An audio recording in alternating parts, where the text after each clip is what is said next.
please.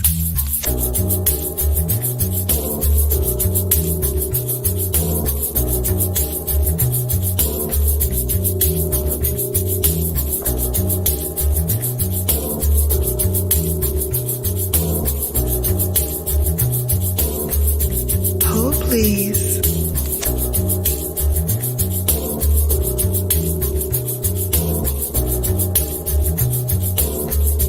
Hold, please.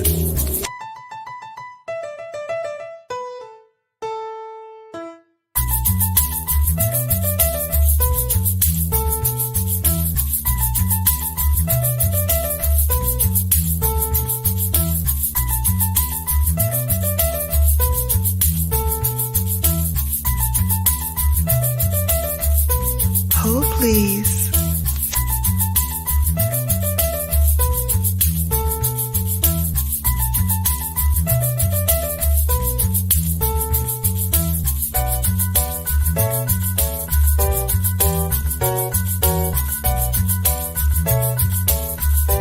Hold, please.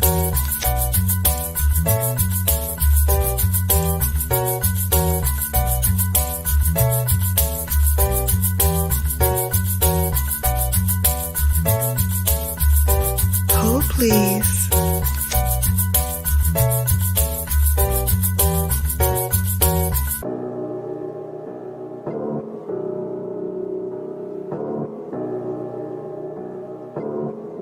Hold, please.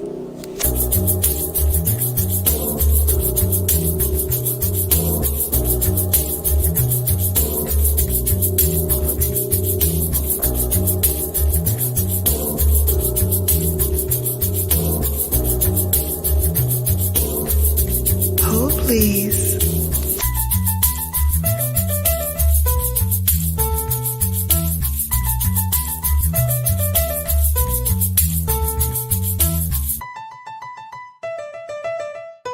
Hold, please. Brown Girl Bella.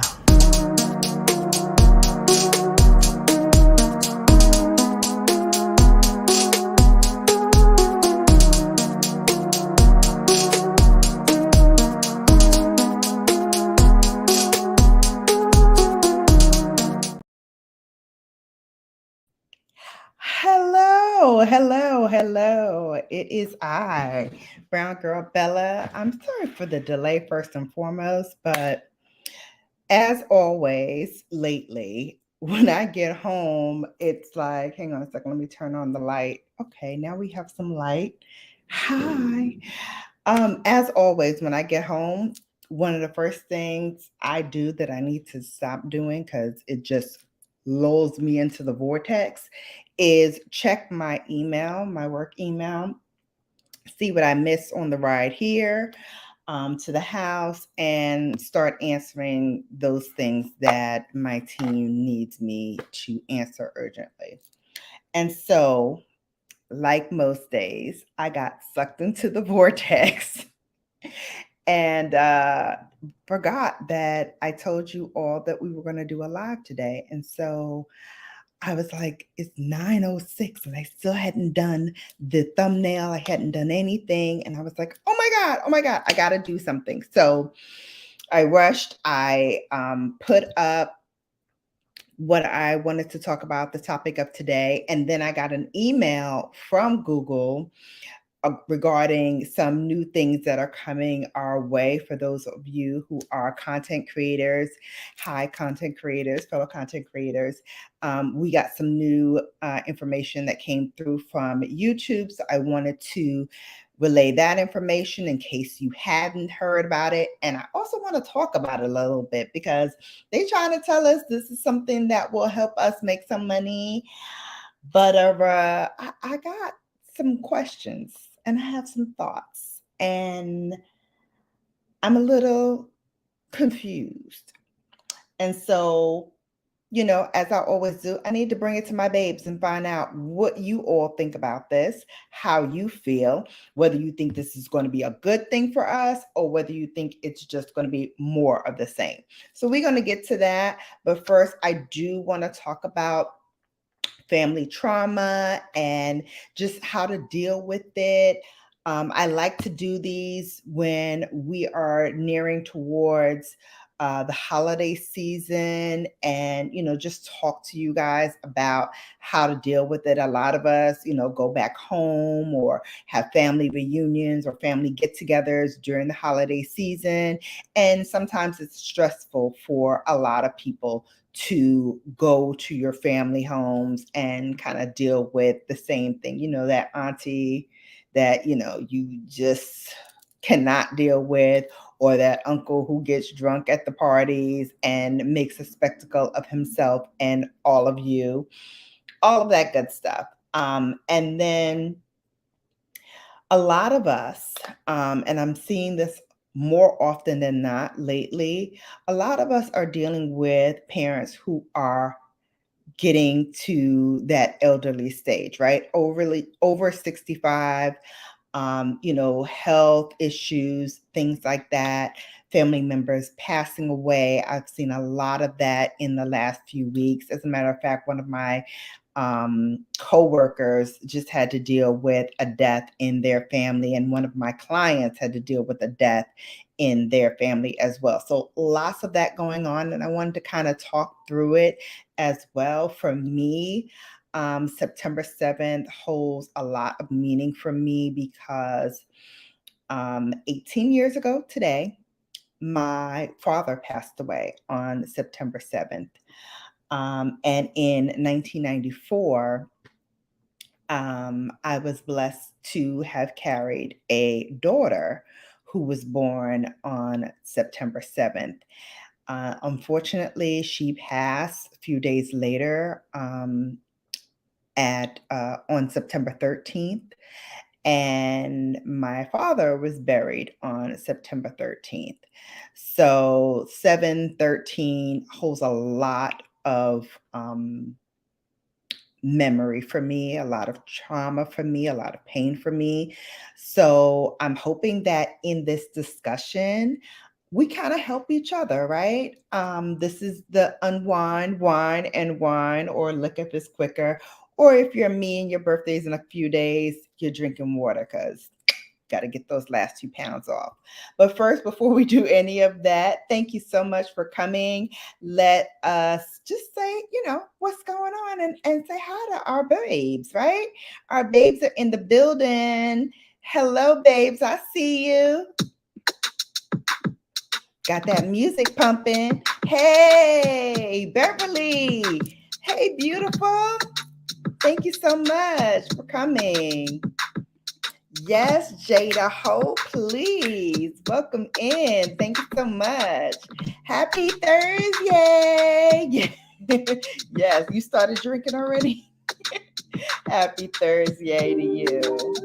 Hey, Queen. Hey, Burns. How are you, my love? Hopefully you are doing well. You are continually in my thoughts and prayers. I know you had some events to do today. Oh my goodness, it's just been a time, right? It's been a time, but know that you're in my thoughts and my prayers, and I love you. Cyber hug, cyber hug. Jada saying hi to everybody. Yes. Yes. Hey, everybody from Beverly. Everybody saying hi. Oh. Yeah, it's just been, yeah. Thank you. Thank you. I can't believe he's gone. Some days I look around and it's like, I look up and I'm like, wow, he's really not here. He's really not here. Yes, Brigade Lashes. Yes. Thank you all for coming. Don't forget, tell a friend, tell a foe, tell all you know. Just come on in and say hi. Come on in and say hi. All right. We're going to turn this down. And we're going to get into today because we got a lot to cover, and I want to make sure that we allow those who are in the chat and those who are going to come to the chat an opportunity to speak in the chat about, what's going on and how they personally deal with family trauma. So as I mentioned, today is the anniversary of my father passing away. Sorry, I just got a note that kind of distracted me a little bit.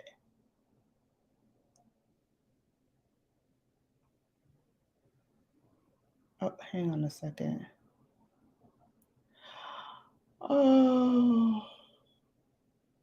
oh my gosh. All right. So I just heard yet another um death very suddenly happen. So I'm not gonna announce it, but Verns, I'm gonna hit you off on the side because this pertains to you as well. But I want to send my love and my condolences to a member of our brigade who is also dealing with a loss. Like I said, I'm not gonna shout them out, but I just got a message saying that they're dealing with a sudden loss as well. So my heart, my thoughts, my prayers are with you.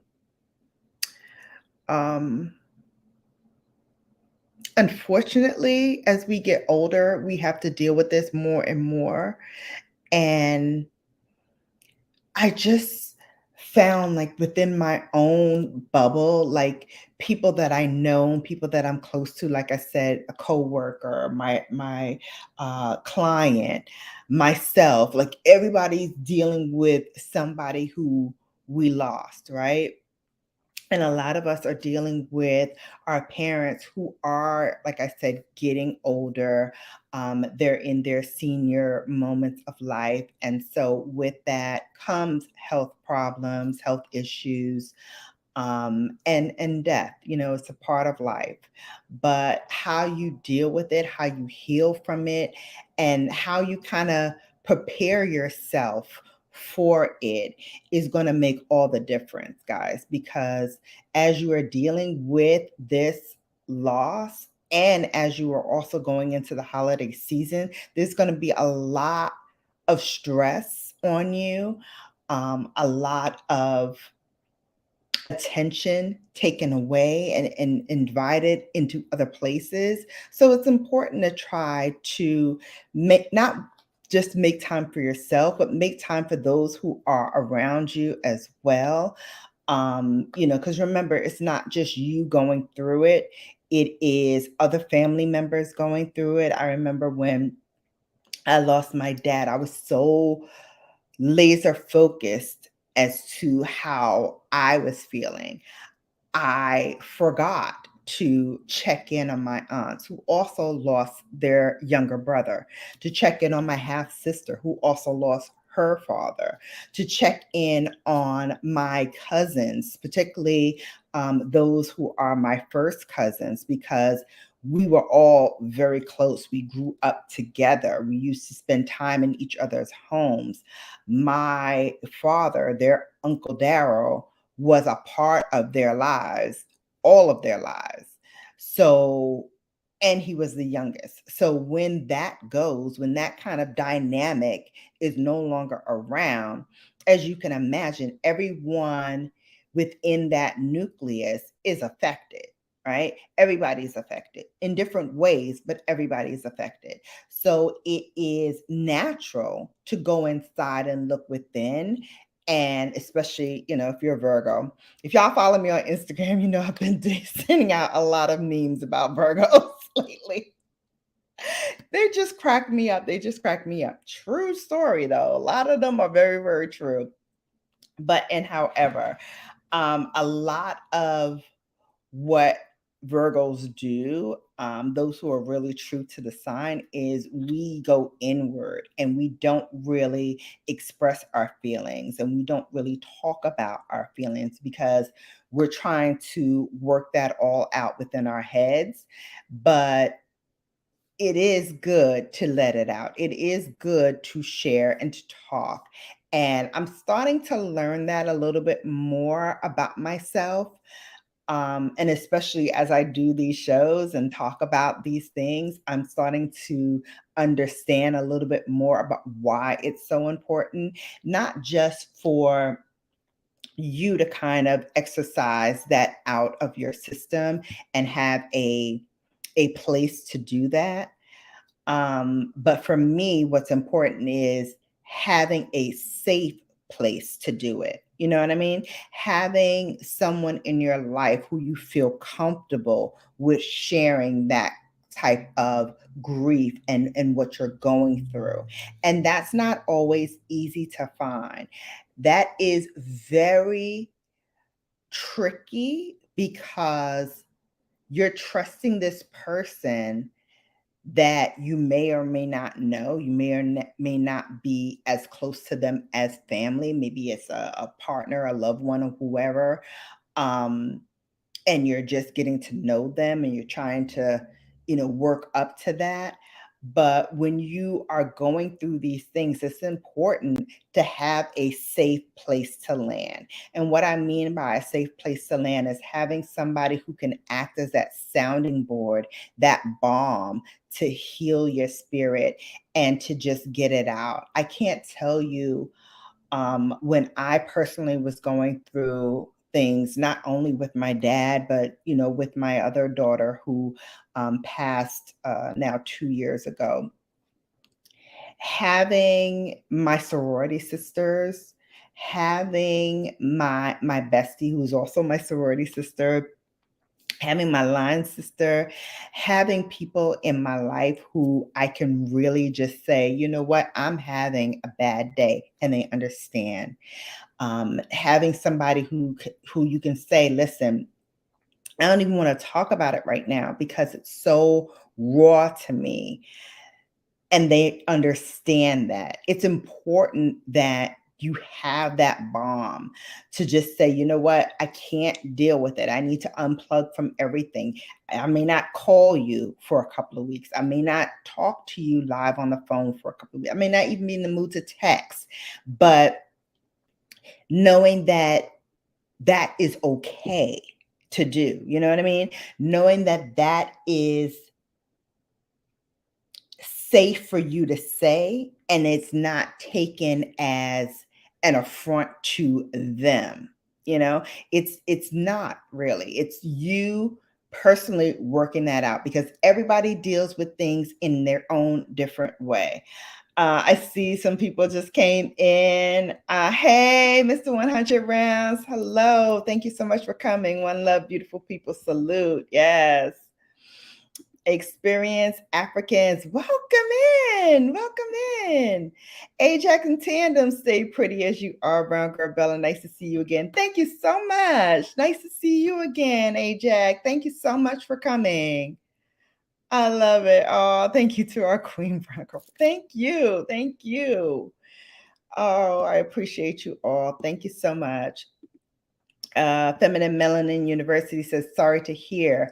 My February and November is the same way interchangeably. Shaking my head. People who were born in January died in November, and those born in November died in January. So I have a hard time. Yeah, you know what? It is important to note those things because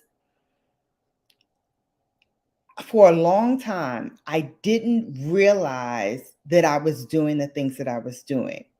But around this time and leading up to this time, I would get very moody.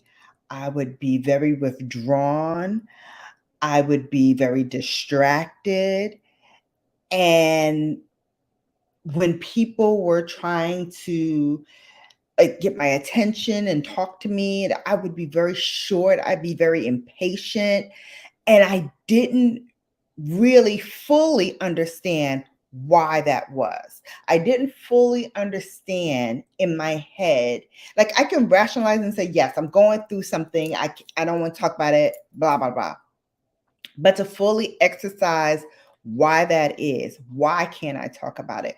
Why can't I move even past it? You know what I mean? Why can't we just move past it? Yes, you know it's coming, but find something else to distract you. And I couldn't find that thing that would distract me from what I was in, that moment that I was in, that trauma that I was in, that pain that I was in.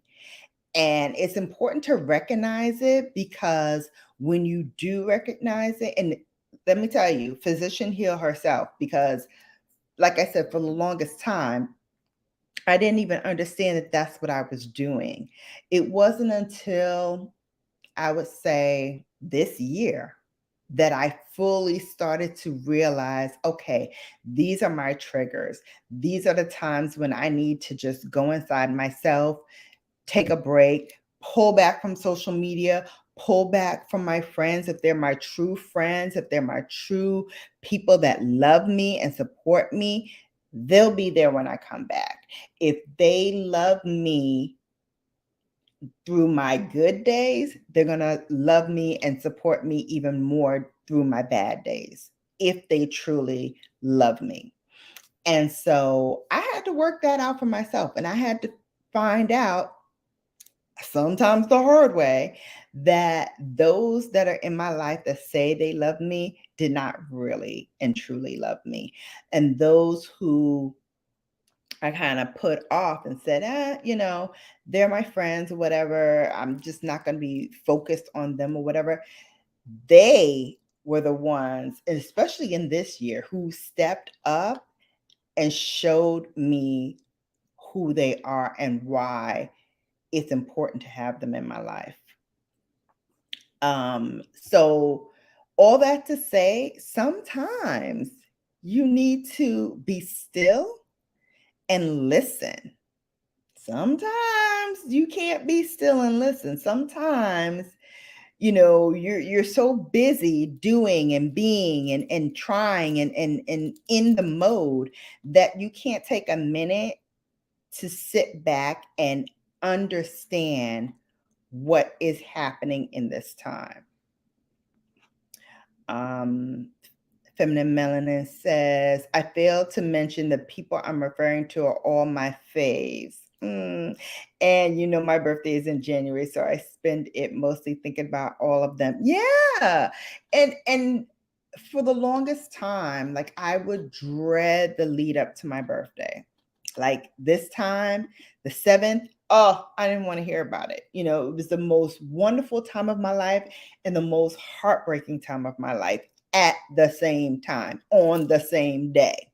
And then 10 days later, well, even, moving past 6 days after that, I have to deal with burying my dad and burying my daughter on the same day, September 13th.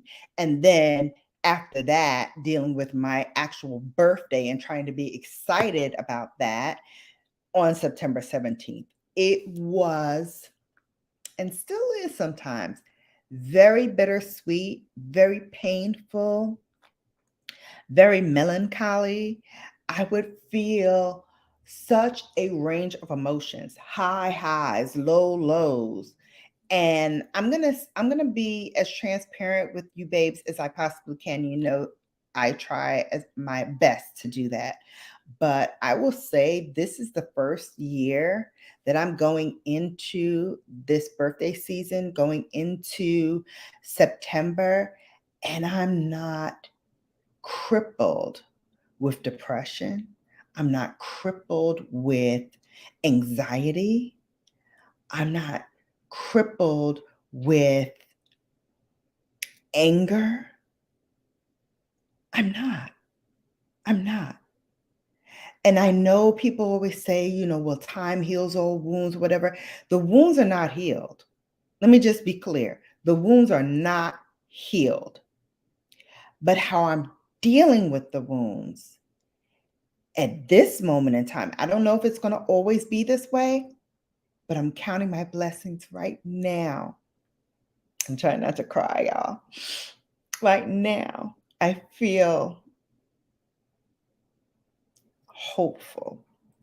I feel blessed because I have the right crew in my life at the right time in my life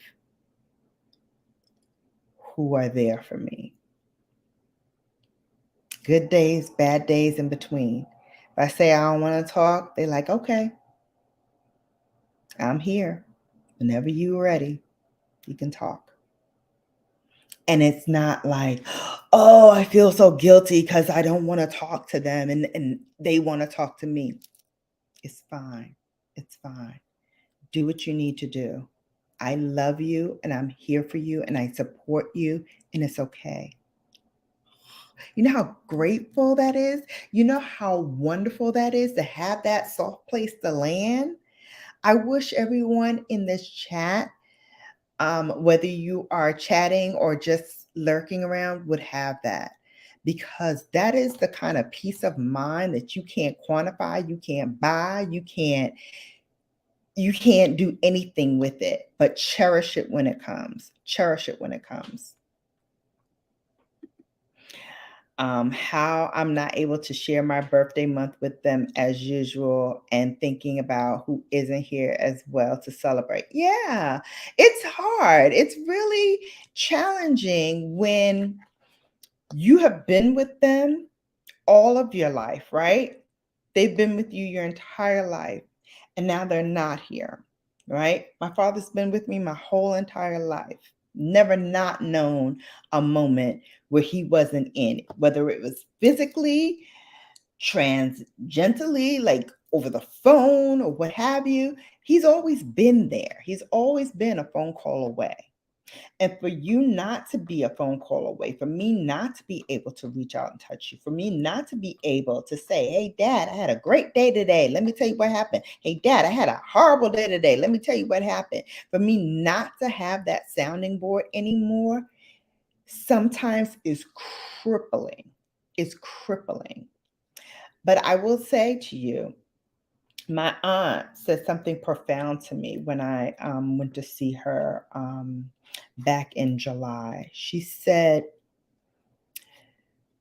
he's still here, right? Meaning my dad, he's still here.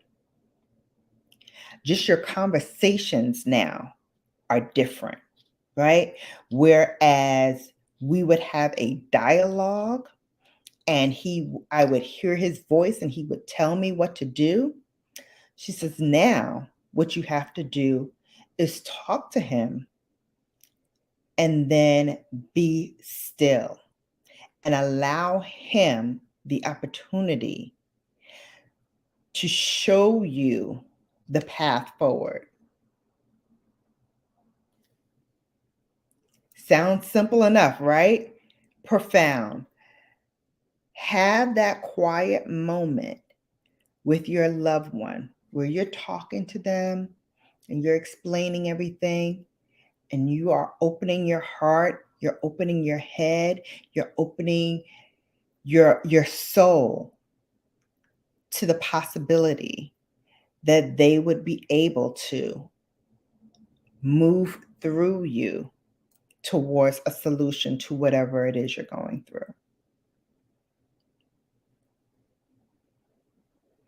I ain't telling you what I think, I'm telling you what I know, as always. Let's see who else is in here. Yep, I am withdrawn from Thanksgiving hangouts because I know who's not going to be there and it gets emotional. Yep, same. And the two people who didn't pass in November or January passed away on big days like Mother's Day and my sister's birthday. Shaking my head, it's like mourning. It's like the mourning is still noticeable the last 3 years. Oh yeah. It's going to be that way for a long time, Jada. It's going to be that way for a long time. Like I said, my father has been gone now. What is this? Year 19 for me. So it's taken me 19 years. It's taken me 19 years. My daughter, let's see.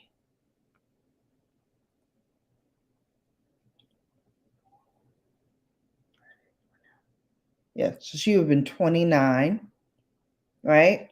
29 years. It's still challenging. Hey TC, welcome in, beautiful. How you doing? Welcome in, welcome in. Yes, please smash that button. How freeing is that, right? It's an amazing, amazing feeling. profound, right? When you find that one that's with you, right? Woo! This is too much. So I understand. I lost my dad July 2022. Crippling.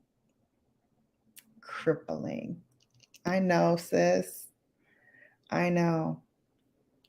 Like I said, 19 years later, and I still feel it. And for my daughter, my daughters, both of them, I will always feel it, right? Because a mother's love is unlike any love ever. You can love your parents, you can love, your spouse or your boyfriend, you can love your friends, but the love of a child is unconditional, right? Unconditional. And so when that goes, one, it's not supposed to go before you, right? A child is never supposed to leave before their parents. But when they do, it's like a Grand Canyon size hole is now in your heart, and that will never be filled. Never. And it's going to be increasingly difficult when you have occasions where they're supposed to be there, like Thanksgiving and Christmas and New Year's. Like, they're supposed to be there. You're supposed to be able to see, touch, feel your children. And for that not to be there, it's insane. Hi, good morning, Arakandang Pobre. I hope I didn't butcher that up, but I'm going to call you AP, all right? Hey, AP, welcome in. Thank you so much for coming. Yes. Experienced African says, my mom has been gone 6 years, but it still feels like yesterday. Absolutely. Yep. So we're going to talk about that. Hey, sis, is my niece put dream jump?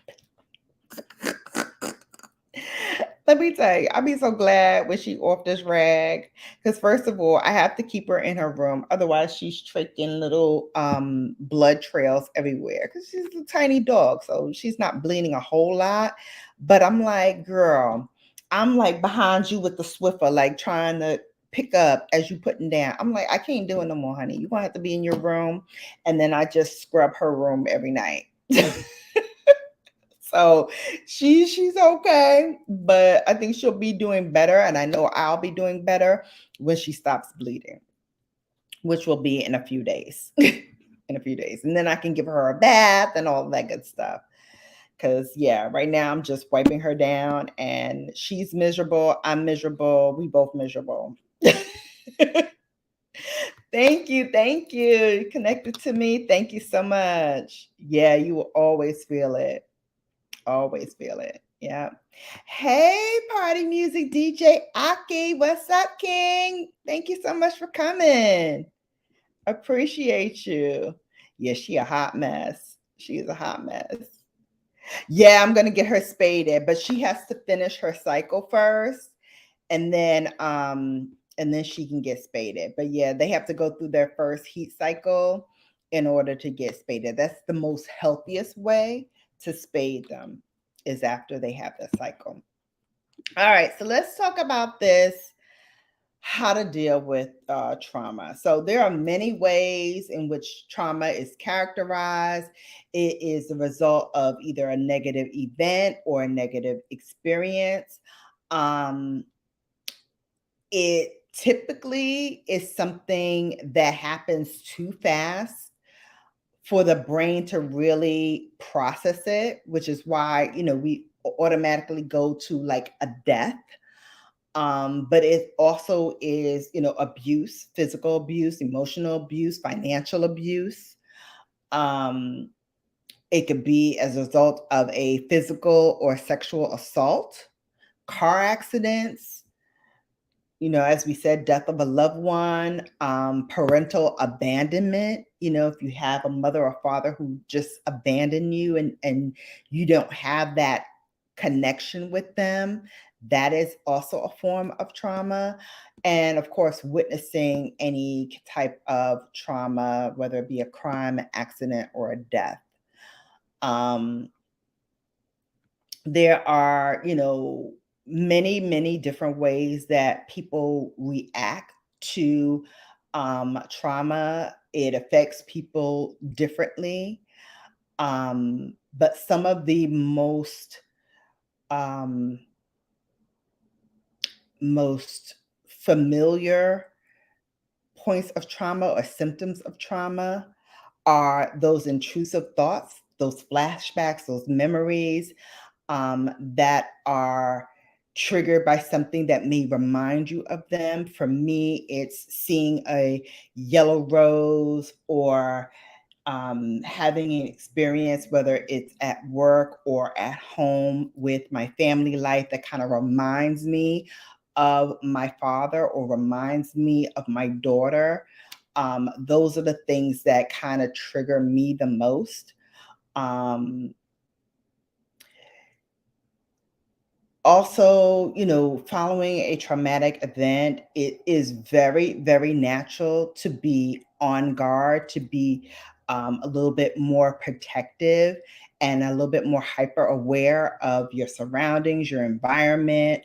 You will feel more on edge, more anxious as your body is sensing that imposing trauma, which could be, a danger.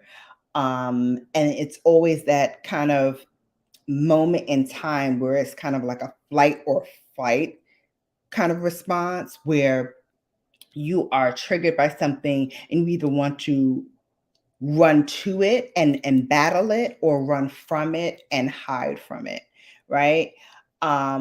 Also, there are moments when you are experiencing this trauma that you kind of want to be in a safe space. Like for me, being up here in my beauty room, being on camera with you all, that is my safe space. That makes me feel less threatened. It makes me less anxious.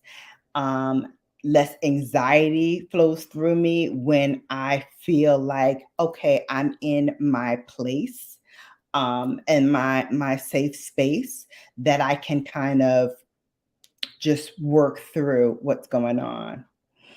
They most of these, I mean, absolutely, absolutely, Burns. Absolutely. Absolutely. You're going to hear a lot that's like, aha, aha. It's going to be a lot of aha moments in this. So no matter, what your family is, who's in your family, what's going on, everybody has some things that are unprocessed, right? Unprocessed traumas that we are all trying to exercise out. Most family dynamics do not allow for open and honest discussions, right? That uncle that I mentioned before that, drinks too much and, says inappropriate things, we sort of laugh him off. Oh, yeah, Uncle, whoever is, he's just doing his thing. That's how he is. That's how it is. And we don't check the behavior. We don't say, hey, Uncle so and so, I don't like what you said. I don't like how what you said is how it's making me feel, right? I don't like how I feel when I'm around you and you are drinking. It doesn't make me feel safe. It doesn't make me feel good. It doesn't make me want to be in the same space with you because of what you are doing, right? And because you can't have that, it brings you anxiety, it brings you a feeling of uneasiness, and it doesn't help that you cannot process this all the way through, right? So when you see him, you get that reaction. You see him drinking, or you see your aunt, saying things that's inappropriate, and you're just like, I gotta sit here and deal with it. I gotta sit here and hear this, because nobody is being open enough and honest enough to have that conversation with your loved ones and say what you're saying, what you're doing, these topics, these memories, these feelings, whatever it is impacting my process of how I deal with you and how I interchange and interact with you. It is affecting that, right? So recognize and acknowledge whatever this experience is and the feelings that come with it, right? Because until you do that, it's going to be a constant cycle, on loop, on loop. A lot of people in this space and time actually choose not to be with their loved ones come holiday season. You go inside your nucleus, so your core family, your children, your husband or significant other.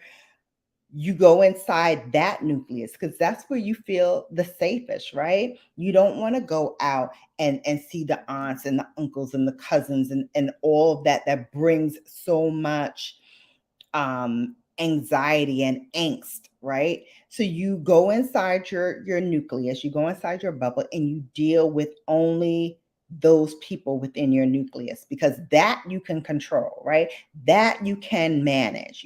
If your daughter or your son or your husband or significant other pisses you off, you are comfortable in telling them, hey, back up, back off, stop that, don't do that. You're comfortable here, right? But when you go outside and you have to deal with those elders and you have to deal with the cousins and you have to deal with people that are not part of your everyday circle, then it becomes a little bit more challenging, because now you have to deal with whatever baggage they have, right? Whatever trauma they have.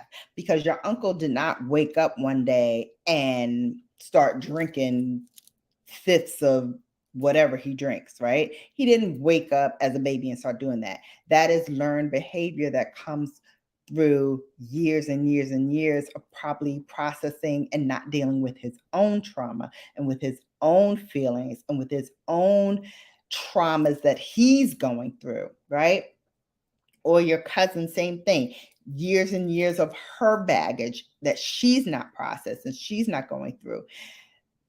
One of the things that I'm sure you've all heard a lot is hurt people, right?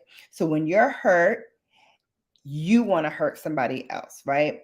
It's a transference of energy, right? If I'm feeling bad and you're coming into my circle and you feel good, I want to transfer all of that negative energy to you because I want to feel good. And for order for me to feel good, I have to transfer my baggage, my bad feelings to you.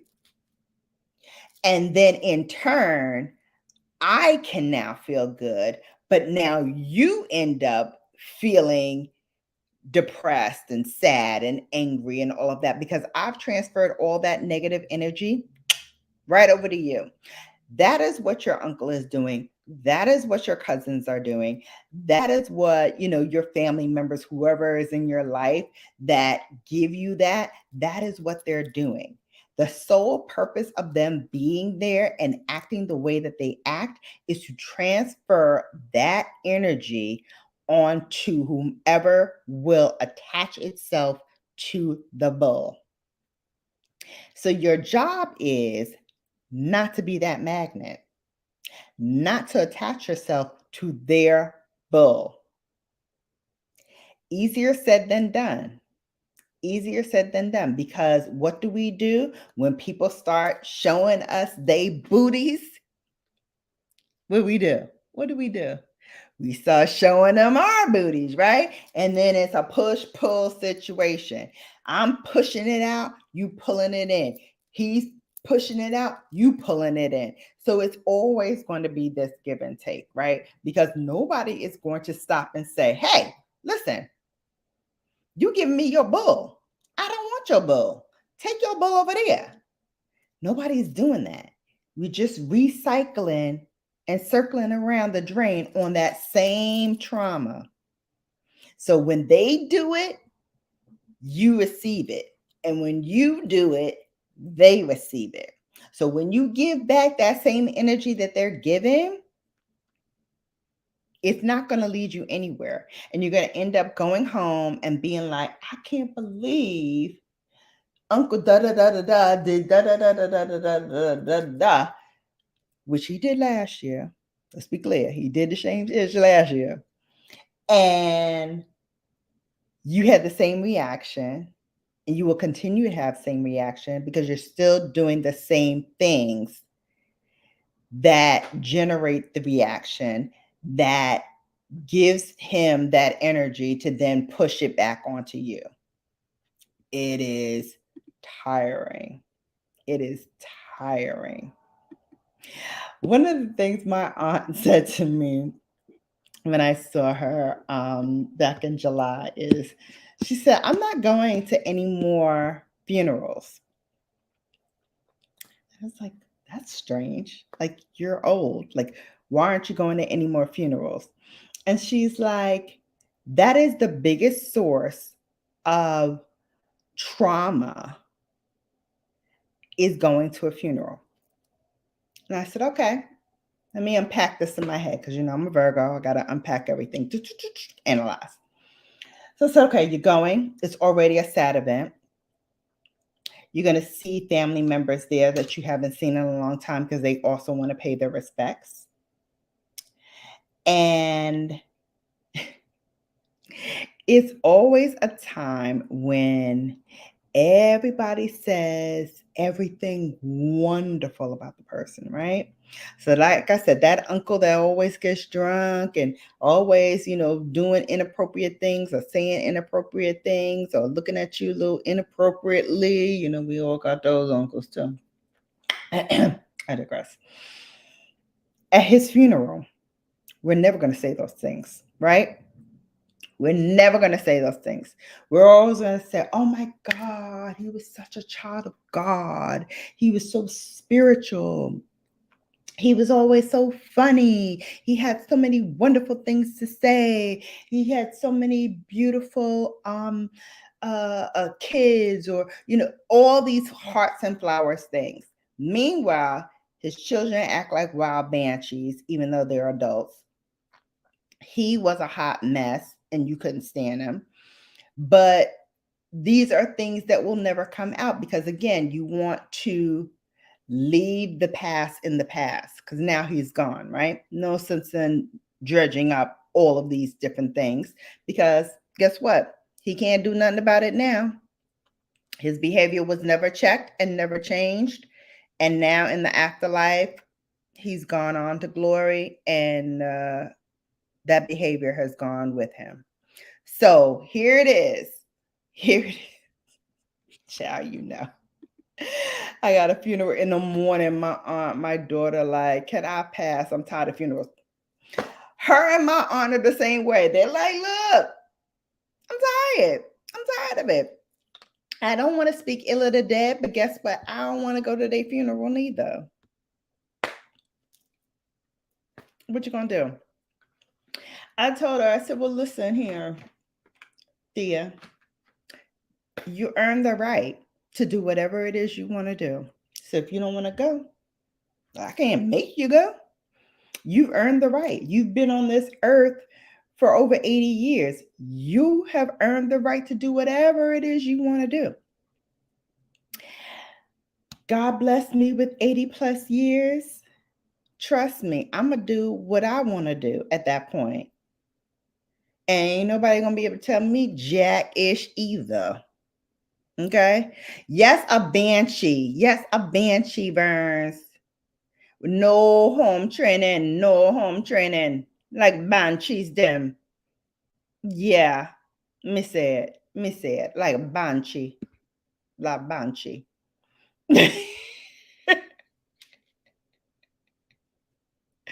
Listen, my my grandmother was good for telling somebody, why your children act like they don't have no home training? Why they act like banshee them? I don't get it. I don't get it.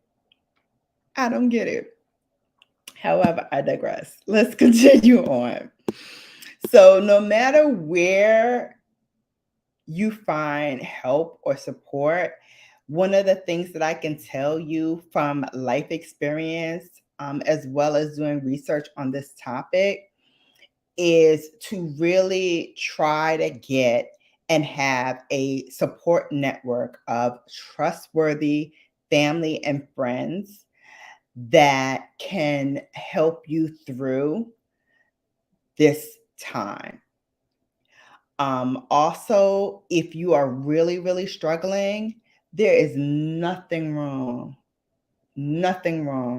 with seeking professional help, whether it be from a counselor or a therapist. September is self-care month. So it is very important, and it's actually a crucial and critical part of self-care to get someone to take care of your heart, right? If you need it, it's there for you. And there are so many options now that are low and no cost. If you need it, find it. If you can't find it, no harm or foul to reach out to me. I have a network of different people who I can contact who can find you low or no cost help. It is no shame, no slight, no reflection on you and your character and who you are to say, you know what? I need help dealing with this.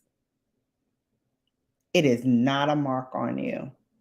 And as a matter of fact, I would even go further to say it shows how elevated you are to have that thought to say, listen, I need help in processing how and what I'm feeling. It's not a slight on you at all, right? Find that help, find support, be as honest and open as you can, and give yourself some GRACE. Give yourself some grace. Give yourself some grace because navigating this process is extremely difficult. It's extremely difficult, but it's also extremely important, right? Because there's going to be many days where you are feeling and going through some impossible things, some impossible situations. And you anybody, can't let anybody, and that includes yourself, my beloveds, including yourself. You can't let anybody make you feel like you should be healing at a faster rate than you are, that you should be getting over whatever this trauma because trauma um, is yours, right? Your trauma is yours. And how you go through it and deal with it and process it and work your way through a solution is going to take time. And only you know how long that time is. Nobody can tell you how long it's going to take you to get over that. You know, one of the things I will tell you that really, really grated my nerves when I was going through the loss of my dad, loss of my daughter, what have you, was people telling me, oh, it'll get better with time. It'll get easier with time. And I'm like, how do you know it's going to get easier? How do you know it's going to get better? Have you lost a child? Have you gone through the things that I've gone through? And even if you have, your process in dealing with the loss of whoever it is going to be different from my process in dealing with what death I'm going through, right? We could all be on this chat and we could all, God forbid, have lost our fathers. All of us, right? I know I have. I will never, ever sit up here and tell anybody who has lost their dad, oh, it'll get better with time. I don't know if it's going to get better with time. I can't even tell you if it's better the time that has passed thus far. I can say in this moment, right now, I'm doing better than I was last year at this same moment. I could say that. But who knows? Tomorrow, I could wake up and be in a crying ball and just not able to deal. Who's to say? Who's to say? And who is the timekeeper, the watcher, the knower of all to tell us how we're going to feel during any moment in time? Right? How is that? How is that going to happen? Feminine Melanin says, I was supposed to call you on Monday. You didn't know this, but I plan to in my own mind. I'll be calling Sunday. No worries. Call me whenever. Call me whenever. I'm getting back into the swing of things. Yeah, I was going to start this weekend since I was getting my daughter's first school week over with, but now this funeral, so I'm just going to relax it out. Listen, take your time, do what you need to do. Do what you need to do. Facts, get the right one. Listen, I ain't telling you what I think, I'm telling you what I know. When you got the right one, it'll all make sense.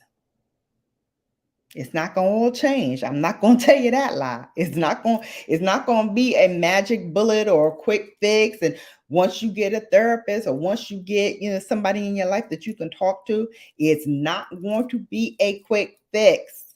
It's not.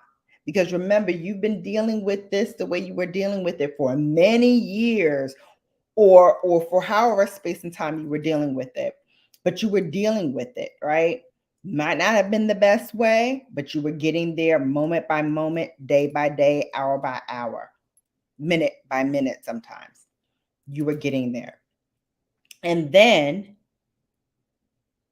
things changed, right? Either you found a therapist or you found that special person or you discovered a new friend, and that friend has helped you exercise some of the feelings that you have been harboring. One, that's a great feeling to be in a position where you feel so comfortable with somebody that you can talk to them about anything and they're just a sounding board. They just listen, right? I always tell my friends, listen, I don't offer solutions. I just give you the space to let it go. And sometimes that's the best thing you can do for a person is just be there so they can let it go. You know, that trust fall that they all give you for a team building, they give you that for a reason, right? They give you that so that you get into the mind space where you feel like somebody has got your back, physically got your back.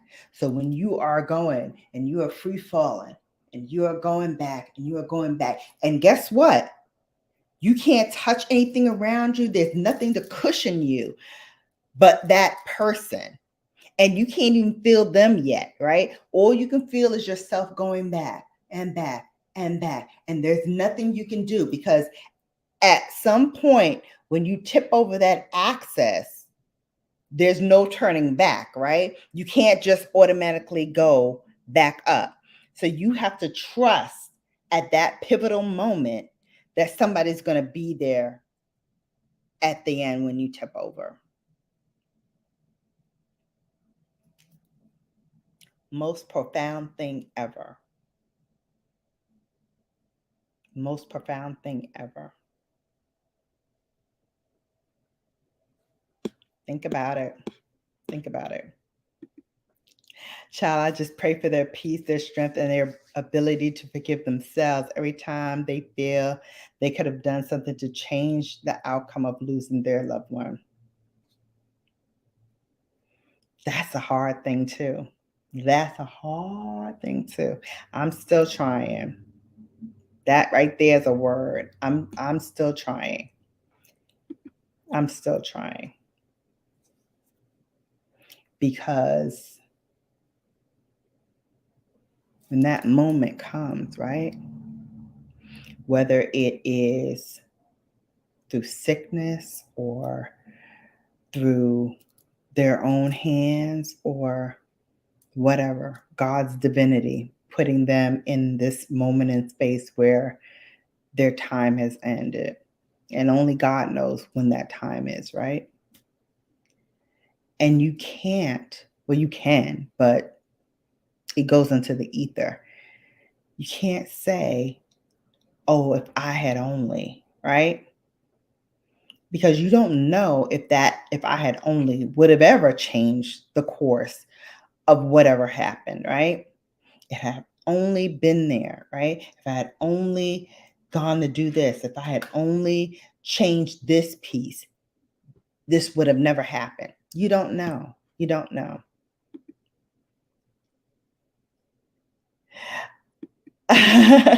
Yes. I'm actually going to do that next. But I want to just wrap up this segment because I know we were deep in this.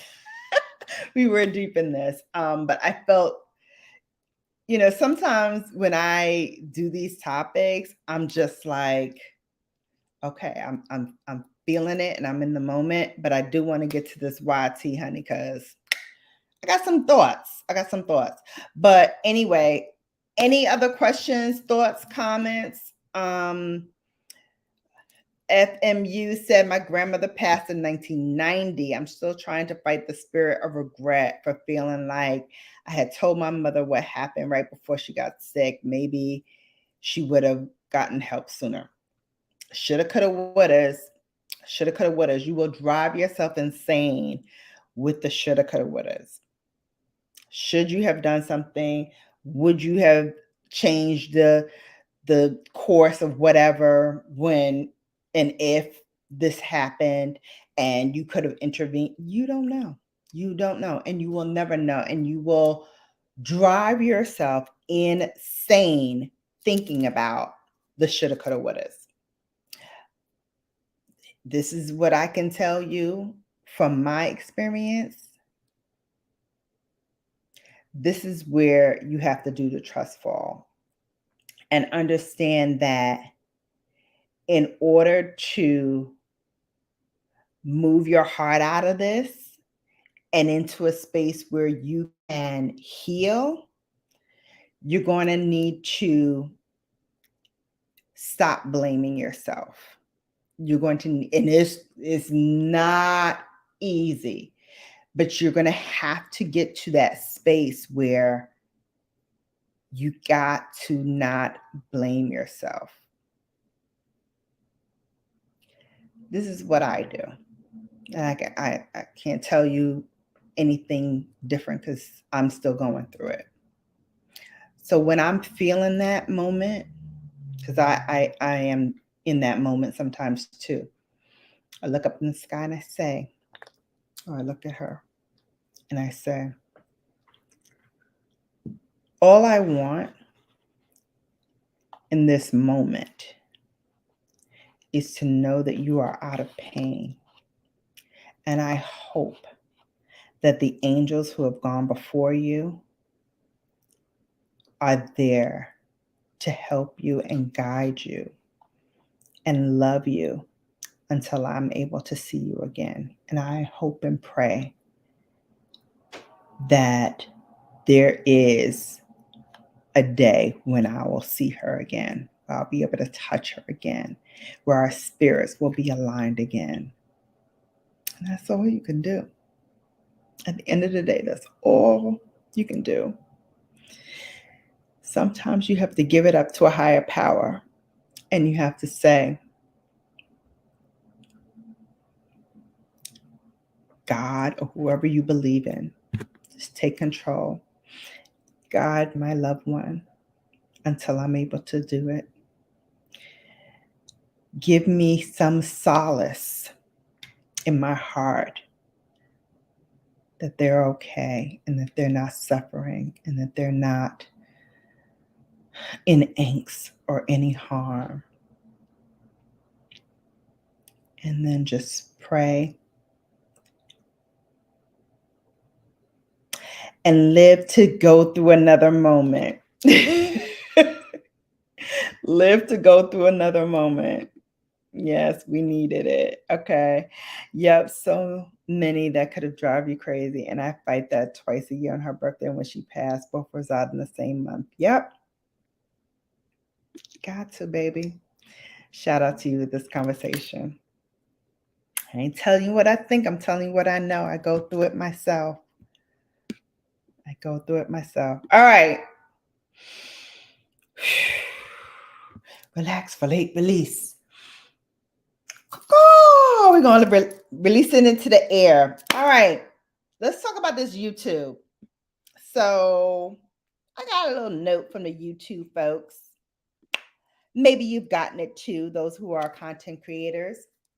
They said a little something like this.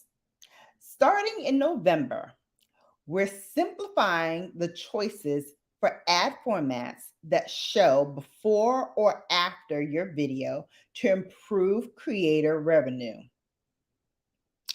In November, we're removing the individual ad choices for pre-roll, post-roll, skippable, and non-skippable ads. Going forward, when you turn on ads for new long-form videos, we'll show your viewers pre-roll, post-roll, skippable, or non-skippable ads when appropriate, meaning they will take control based on the viewers' habits to then share with them and serve them videos they deem are appropriate, right? So it's no longer like if I'm watching Beverly's videos, right? And I'm in the luxury space. I'm always Googling luxury makeup, innovations in beauty, how-tos, trends, all of that stuff. So if there are ads that are about beauty, that are about skincare, that are about trends, those are the ads that I will be serviced when I watch Beverly's videos. When Feminine Melanin watches my videos, maybe she wants to know about self-help. Maybe she wants to learn about cooking. Maybe she wants to learn about whatever. That's what she would be serviced based on her habits when she's viewing contents. So again, this is YouTube's way of kind of customizing the best practice to turn on with all formats, right? That's kind of standardized for everybody. So your choices for mid-roll ads are not changing. And if you want to retain your ad settings for the existing long-form videos, you can do that unless you change the monetization settings. So if you change the monetization settings, instead of saying, you turn it on, if you turn it off, of course, you're not going to be served anything. So this is kind of designed to help improve the viewer experience, as well as also to optimize for higher performing ad formats across desktop and mobile devices, right? YouTube will no longer also do the overlay ads. And that actually started, I think, back in April. They don't do the overlay ads anymore. So overlay ads are a legacy ad format that appears only on desktop, and it's going to have a limited impact on your earnings. So I wouldn't even worry about that. But let me show you my screen because I want to show you what they are now doing. So let me share that. Okay. So, when you go into your monetization, after you choose to turn on your monetization, you have something that looks like this. So the skippable video ads are videos that allow the viewers to skip the ads after 5 seconds. You can do it on mobile, computers, devices, TV, game consoles, all of that, right? Plays in the video option to skip after 5 seconds. Got it. Then we have the non-skippable ads. Those ads must be watched before a video can be viewed, right? Still on computer, mobile devices, TV, and game consoles, right? What's going to change here is it's going to be between 15 to 20 seconds in length, depending on whatever region you're in and the standards for that region, right? So that's what's happening with the non-skippable ads. Then the bumper ads, these are short, non-skippable video ads of up to 6 seconds that must be watched before the video can be viewed. Bumper ads are turned on when skippable or non-skippable ads are turned on. Now remember, this is all changing in November because once you put on that you want to monetize this video, YouTube will automatically do this stuff for you. Now, there is a way that you can do it so that you can kind of control what takes place when, but in the case of the long form ads, it's going to be very, very limited what you can do. You can tweak it a little bit, but it's going to be very limited in terms of how you can overhaul your ads. You can, and they're also rolling this out. There is going to be a way where if you say, hey, YouTube, go ahead, do it, but I still want to kind of control how many ads are placed on here. There's going to be 3 options for you to choose from. I believe it is like a standard option. There's like a mid-level option. I forgot what they're calling it. And then there's a third option, which is aggressive. So the aggressive will, of course, be more ads within that video, but the mid-tier one will allow you to kind of, space it out. And then limited, of course, is maybe a couple of ads within your content. Also, you can update the types of ads in the bulk. So you can set which ad formats appear on some or all of your videos at once. When you sign into the YouTube Studio, on the left-hand side where it says content, you can check the select all box that appears on the left-hand side and then click edit ad settings.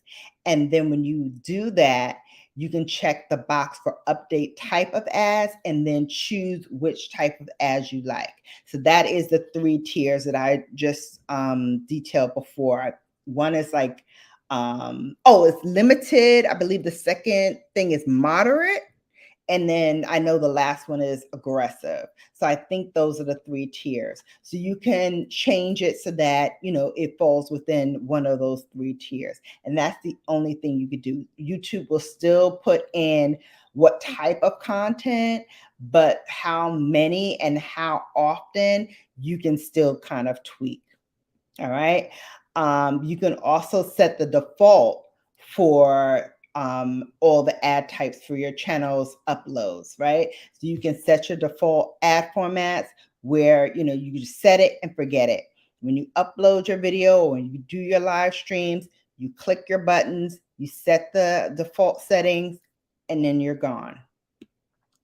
Also, what I have found out in this is that you never understand what they're talking about. Okay, so let me show you, Beverly. Let me show you something.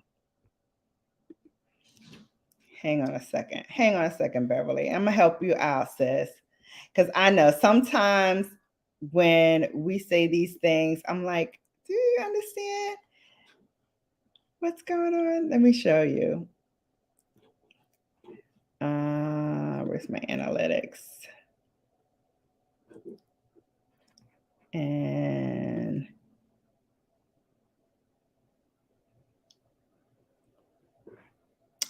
let's see.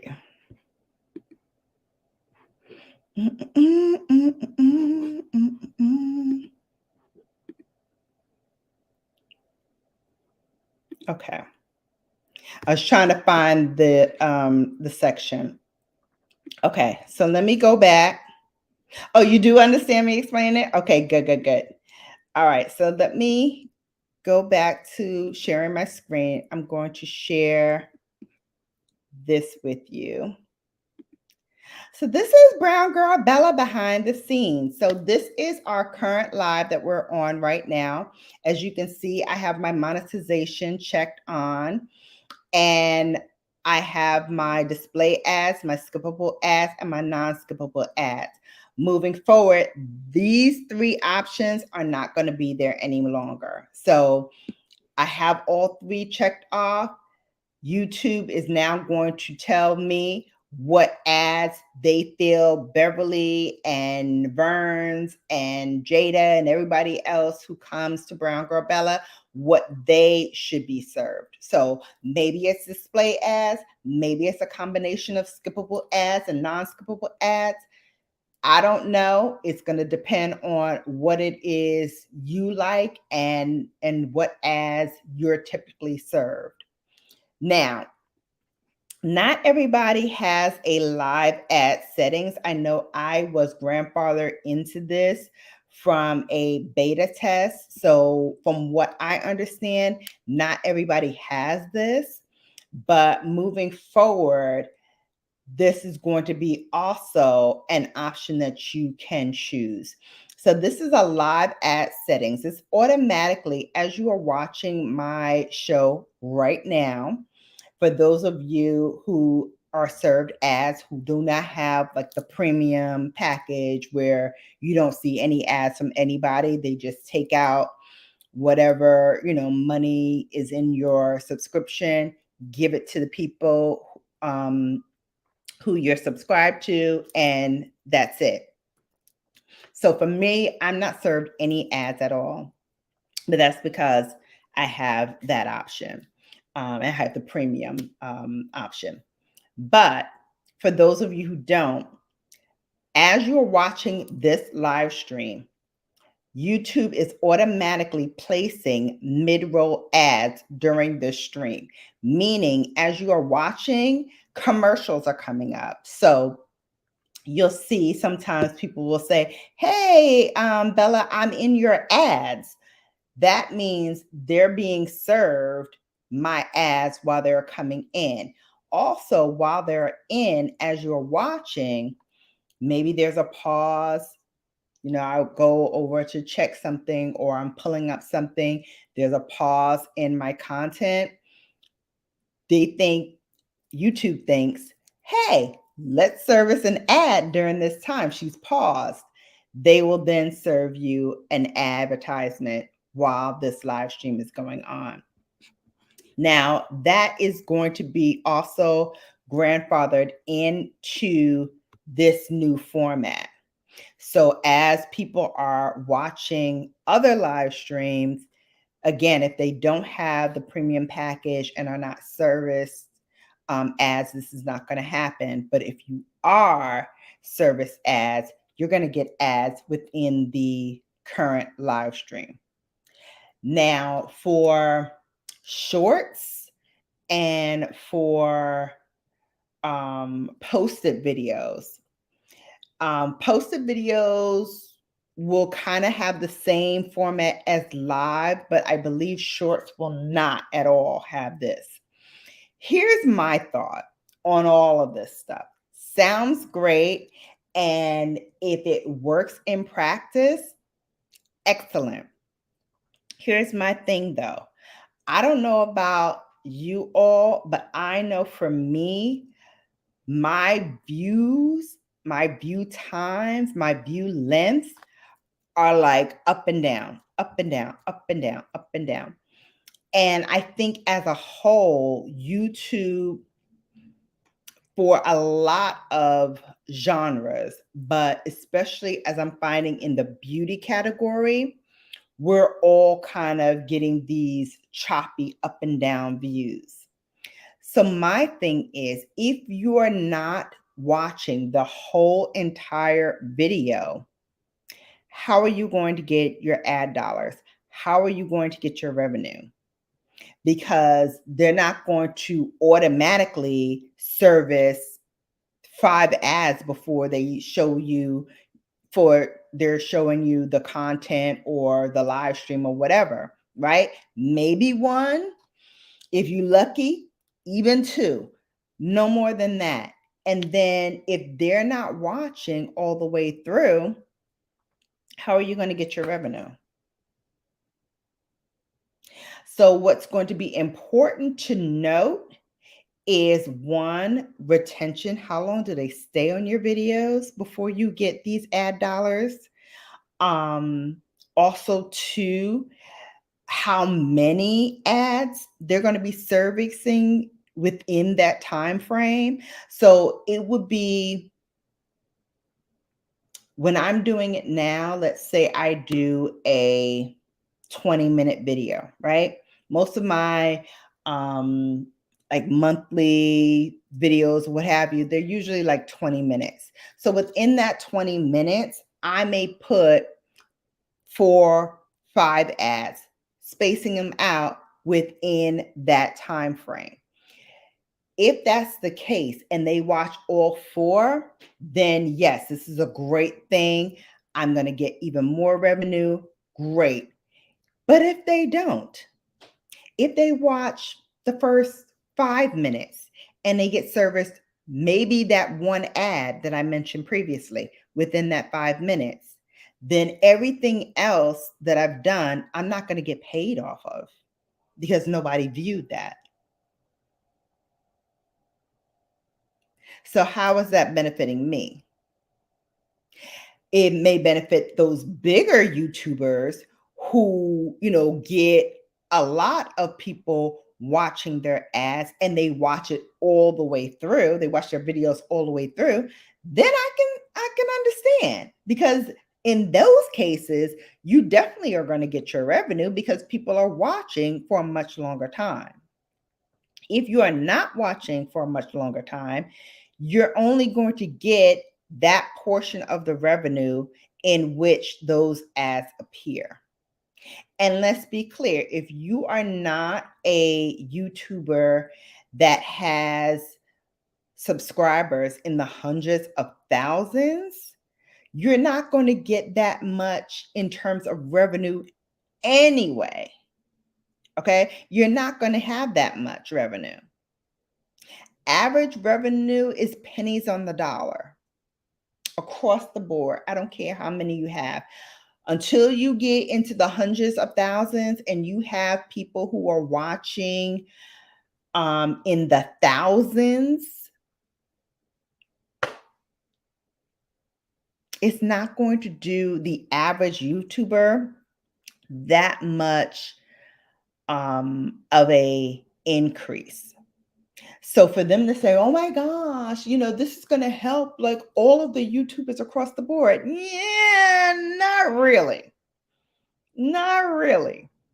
Unless you hold them hostage can't really do that, by doing a premiere where you can kind of watch as they're watching. And even then, there's no guarantee. People fall off. People fall off on this live stream. I had as many as 10 people watching. There's like 5 people watching now. At one point, there was like 2 or 3 people watching. It's all across the board. And mainly due to the fact that I do have those midstream roles on, people are watching the ads. So they're coming out to watch the ads when the content is serviced to them. And then when they finish the ads, they're brought back into the live stream unless they clicked off. Again, it is so bizarre to me that as much money as YouTube makes and as big a business as this is, that they are not pushing out every content creator they can. It is still a game of dog eat dog, where the biggest dogs will win and the small fries are always kind of left to the wayside. It is always going to be how to get into that secret algorithm, right? And you may get it one week, you may get it right for a month, but I bet you dollars to donuts across the board, there's nobody who is consistently in the algorithm, myself included, months and months and months at a time. There's always ebbs and flows. There's always some people who are serviced more and some people who are serviced less. Absolutely. All right, let's see what y'all are saying. Hey, Terrell. Hey, sis. You was catching up on my Sunday Sip stream. Thank you so much. Thank you so much. I appreciate that. Hey, Maria's fabulous vibes. It's been a while. Yes, indeed. Stopping by to show support. Thank you so much. Thank you. I appreciate that. Listen, as soon as I saw it, I was like, let me tell my babes, because I've been on the struggle bus. I'm gonna be honest with y'all. I've been on the struggle bus. I was like, all right, I know that I haven't been pushing out as much content as I usually do, mainly because, new job and all, has been kicking my arse. So I haven't been able to push out as much content as I usually do and as I would like to do. But I looked the other day and I was like, well, God dang. I'm gonna have to be up all night to push out the content that I need to push out in order to get myself back into the flow of things. It's hard. It's hard out here for a YouTuber, a young YouTubers. It's hard out here for us. Yes, honey. I be shaking my head too. Right, Beverly? Listen, it is up and down like a yo-yo. Up and down, up and down, up and down. And it's across the board, because I look at not only myself, but I look at some of the bigger YouTubers who I follow, and I look to see what their views have been like. Their views have been down. Now, not as down as mine, of course, because they have more subscribers than I do. But even when you look at their views from content to content, they're down in the thousands. And for them, that's a lot of money. That's a lot of money. If you have over, let's say, 100,000 YouTubers, right? You have 100,000 subscribers on your YouTube channel. Average views are about 10%. So that's 10,000. If you get under that 10,000, you are losing revenue, because they base that revenue on that 10,000, that 10%, right? If you get over, great, gravy, even more money. If you get under that 10%, you are losing money. You are losing money. So for those bigger YouTubers, if they're not seeing If they have 100,000, if they're not seeing over 10, if they have 200,000 over 20, if they're not seeing those numbers, it's a wrap for them. They already know their month is in the trash.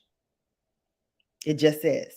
So imagine if they feel like that, imagine what those who have under 100,000 feel.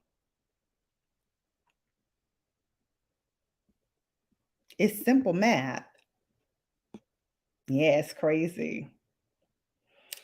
It's like dog eat dog. The top dogs will always get fed more than the pound puppies, right? The mutts of the world, right?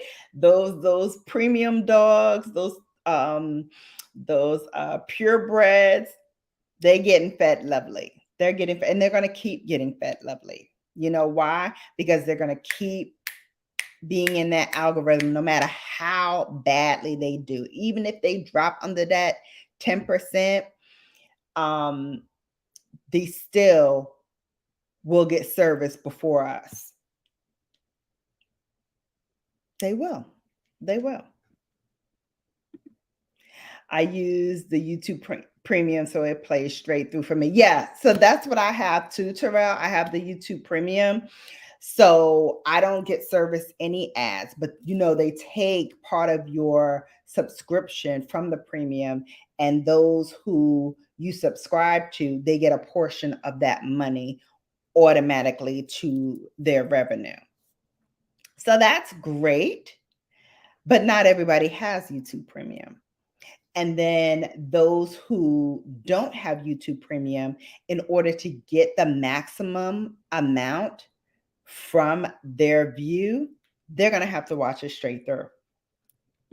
In order for you to get the money that they're talking about in terms of, being able to pay you top dollar for your video, they're going to have to watch it straight through.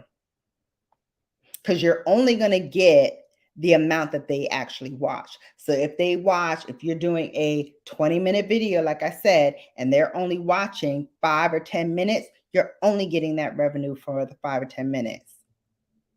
So it's not a help to you because you were already going to get that money, right? So even if when you did it, you had 2 ads in your 5 minutes, not likely, but some people are aggressive. 2 ads in your video. That's 20 minutes long. They watch, they get service those 2 ads, then they fall off. You only got that revenue for that too. And your views gone down because they're not viewing it all the way. Now, YouTube's going to take that power.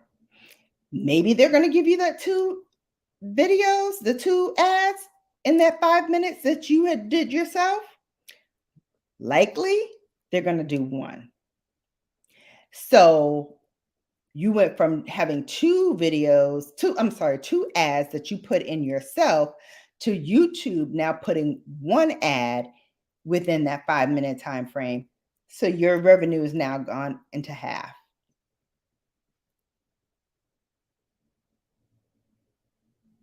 Explain to me how that's going to be beneficial to me at all, or you at all. How is it beneficial?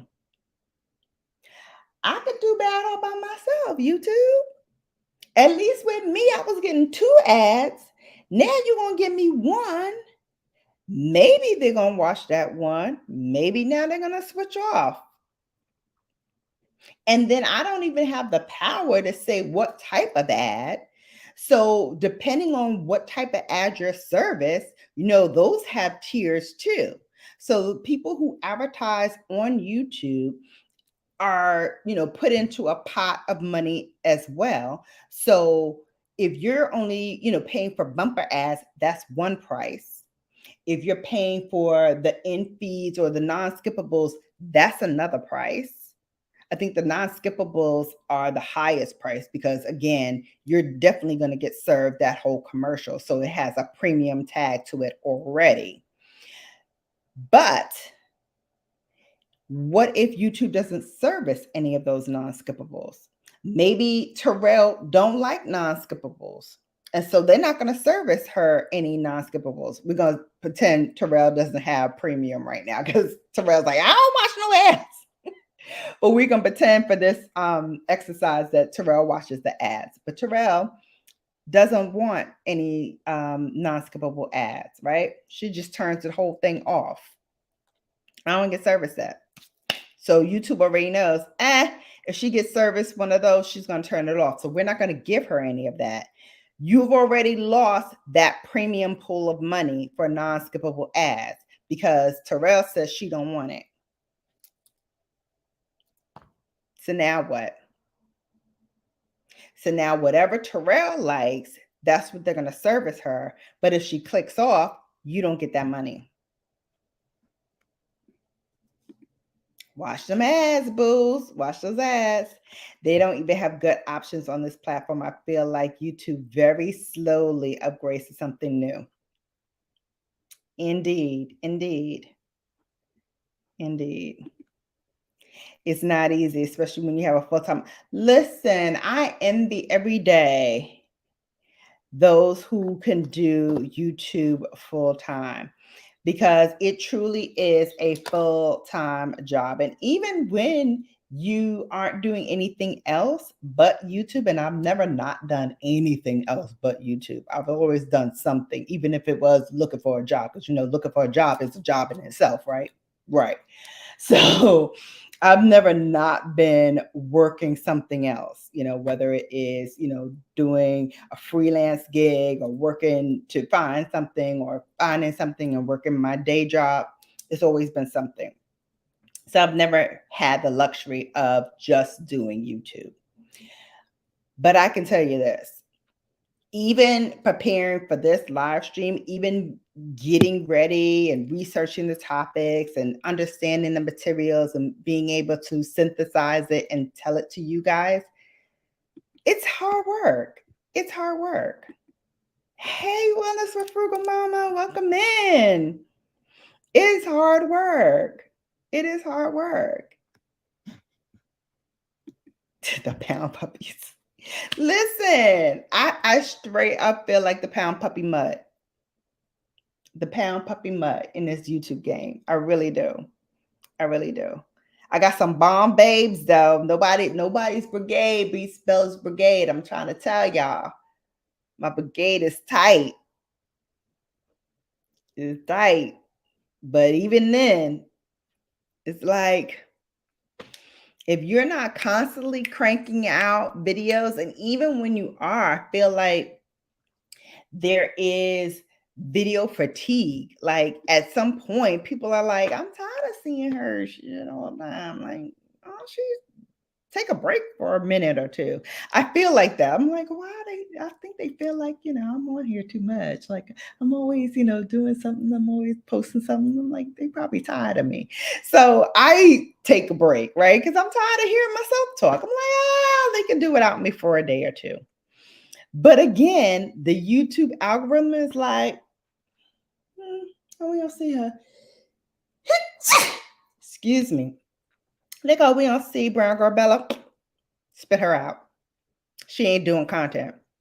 I'm like, hey, wait, I'm doing content. Wait, no. And then you got to fight to get back into the rat race again. So it's like a constant, it's like a hamster on a wheel, right?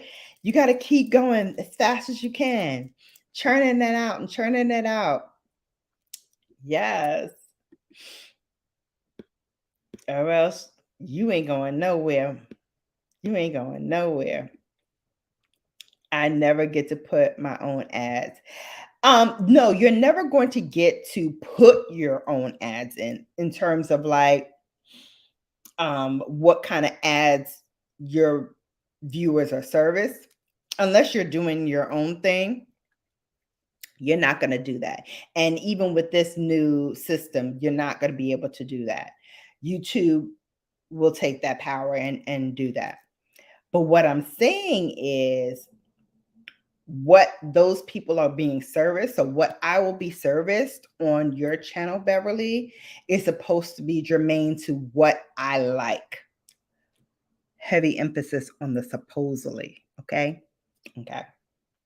So it's supposedly what I like to watch in terms of the genre, right? So I like luxury makeup, luxury beauty, luxury fashion, luxury handbag, luxury shoes, all of that good stuff. That's supposedly the ads that I am going to be serviced. Most likely, whatever pays is going to be what I'm serviced, no matter what it is. But here's what I would say. For those of you like me who have a premium package, on another Google ad account, if you don't have one, make one up. Go and do another Google ad and then go on YouTube and then see what your service based on that account, right? Watch your stuff, watch your own stuff. Y'all should be doing that already, by the way, on another Google account. Watch your stuff, see what other people see when they are watching. You're not going to see everything people see, but you at least see, your content, how they intersperse ads in, how they're serviced, right? Watch it and see. And then if you want to go in, you can, like I said, make small tweaks to it, but you're not going to be able to change like, oh, I only want non-skippable ads, or I only want bumper ads, whatever it is. You're not going to be able to do that anymore. It's supposed to be better. We'll see. Yes.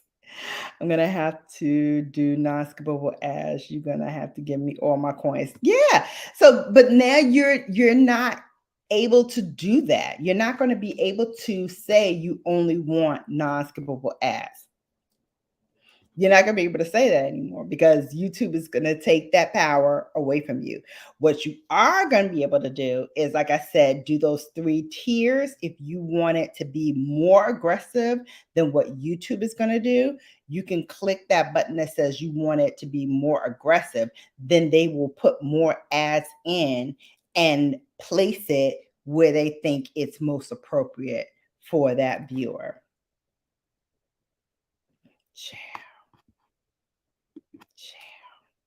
It is a full-time job.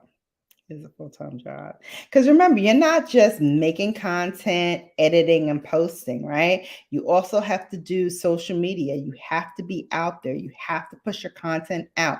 You have to be your own cheerleader and think of different ways to service your content so that people can watch and people would be excited to watch, right? So whether it is an exciting thumbnail or a provocative title, play around with it. You have to be your own social media marketing guru, right? And trust me, I do this for a living and I still don't have it all right. I still don't have it all right because it changes with the wind, and you have to be on top of this thing 24 hours a day, 7 days a week, because everybody's coming out with a new hashtag or a new, I don't know if I'm yawning or sneezing. Sorry, guys. A new algorithm or a new hashtag or a new way to flip something. And so you have to constantly be on top of, as Bella says, what's new, what's now, and what's next in your genre. So if you are a DIYer, find out what's new, what's hot, what's next in DIY. If you are a person who is a motivational speaker, find out what those motivational topics are. What are the hot trends? What are the hot topics that people want to find out? And do videos on that. And not only do videos on it, but think about the caption, what's going to draw people in, what's going to be the hook that brings them in. Not talking about clickbait, I'm talking about a hook. What is the hook that is going to lead people in? And if you guys want me to be a little bit more in depth in this, let me know in the comment section. Because like I said, I do this for a living and I am a marketer. I don't always take my own advice, but when I do, it's very successful and it works for me. It's very successful and it works for me. So again, whatever your niche is, dive into that and find out everything you can about what's trending in that niche and then work that into your content. I will also tell you what is going to save you a lot in terms of planning is to come up with and work on a content calendar or a content schedule. I have a physical one that I write in, and now I'm starting to do a digital version of that where I put it in the 3 buckets that I mostly work in, and that is Sunday Sips, Bella After Dark, and then what's new, what's now, what's next in beauty, which is going to be my trends, my makeup products that are coming out, reviews, all of that stuff will fall under what's new, what's now, what's next. So those are going to be the 3 buckets, 3 main buckets that you see from BrownGirlBella. It may, fall in my BrownGirlBella playlist or my Sunday Sips playlist or whatever. But those are kind of like the 3 main things that I'm going to be working with. Now, subsection underneath that will be like my monthly favorites and all of that. That will still stay the same. As a matter of fact, I'm late with my monthly favorites for August, but it'll be here. It'll be here soon. But yeah, that'll all be woven into what you do. Yeah, it is. It is about to be your full-time job, honey. Chief cook and bottle washer. I'm just trying to figure out how to get a check every month and I'll shut up. All right. Well, I will tell you, you need to have multiple streams of income to get a check every month. That's going to be in the form of memberships. It'll be in the form of your ad revenue, right? And woven into that is always the subscribers, right? If your subscribers are not growing at least every month, you got to change something, whether it's your content, your lighting, your thumbnails, your titles. You got to change something. Look and see what your top performing videos are and how many people like gravitated to that, and then fit some content that falls in that line to keep that algorithm high. Because what you want to do is constantly do better in your next video than your previous one. That is how you're going to stay on top of the algorithm. I ain't telling you what I think, I'm telling you what I know. When you stay above the fray and you are constantly getting more views, the more content you put out, it signals to YouTube, hey, those people like her. Let's push her out a little bit. Let's give her a little shine. I think she's gonna do good. Let's get her out there. And then they will start to service your stuff. And then what you will see when you get your little dummy account, your little secret stash account, what you will see when you go in is look at that homepage. Who's on that homepage? What kind of content are they doing on that homepage? Look at your favorites. Where do they fall? Look at who's new and they're pumping out. I'm going to tell you, for beauty, I am constantly seeing new people. Every time I come on YouTube, I'm seeing at least 2 to 3 people who are brand new, have never heard of before, never even knew they had a channel. And all of a sudden, poof, here they are. And they're getting views. They're not getting a whole lot of subscribers, but they're getting views. So where the hell did they come from? And how the hell can I duplicate it? Because I want those views. That's what you got to do. Oh, my nose is like on fire. Yes, come on, officially ready. Come on, mama. Come on in.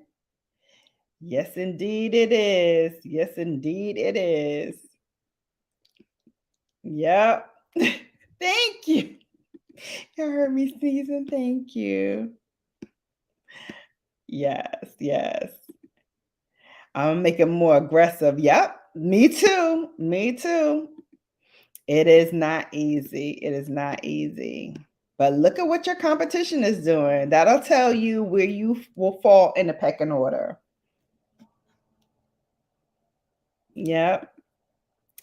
Terrell says, I got the premium. So when I stream and play karaoke videos, the ads didn't play. That's why I got it. That's fine. But get you another Google account and look at your videos so you can see what videos you would be serviced if you didn't have premium, right? Sometimes when I do that, what I also see are those new people, like I said, and I click on theirs to see, okay, well, what would I be serviced with them? How are they doing? What are their, views like? What are their content? What is their content like? How are they, adjusting for the different variables that come to YouTube, right? So I'll look at maybe 3 of their videos, the last 3 videos, and I see what kind of views they got, and I see what kind of content they do. I look at their lighting. I look at their pauses. I look at how they're dressed. I look at what they say. I look at how they say it. And I say to myself, okay, what things did they do right in that video? I'll write it down. I'll mark it off. What things that I think they could have done better in the video?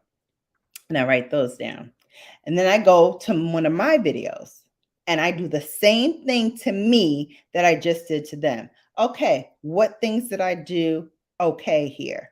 What things did I do that I need to change here?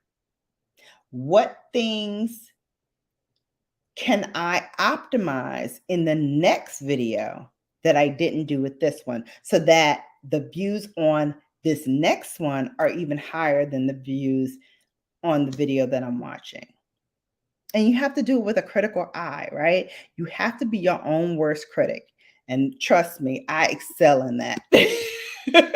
That's one place where I excel. I am my own worst critic. Absolutely. Yeah, yeah. Beauty is a huge market. It is very saturated. Even in the luxury space where I sit, it is very saturated. You know, there's, new beauty products coming daily. And it's hard to keep up. And at this point, I'm not even going to try. So when it comes to product, if I'm not getting sent it in PR, I'm very, very choosy in particular about what brands I'm going to spend my money on. Now, there are some that are perennial favorites here on this channel. You know that. Mother Pat McGrath, I'm always going to buy, even though I didn't buy her last palette, but I will buy it. I will buy it. Maybe I'll get it for my birthday. Hey, you. You know who you are. You want to get me a mother's birthday present? Pat McGrath's palette is out. Mothership number 11. Holla at you, girl. All right. That was a public service announcement for somebody who's watching in the clouds. Let's get back to business. So if it's not Pat McGrath or Natasha Denona or Visyard or something I really, really, really love from Sydney Grace, Probably not going to buy it. Probably not. Again, unless it's something that I'm really, really, really passionate about, that has a color story that really speaks to me, that have, colors in it that I'm intrigued by or I'm excited by.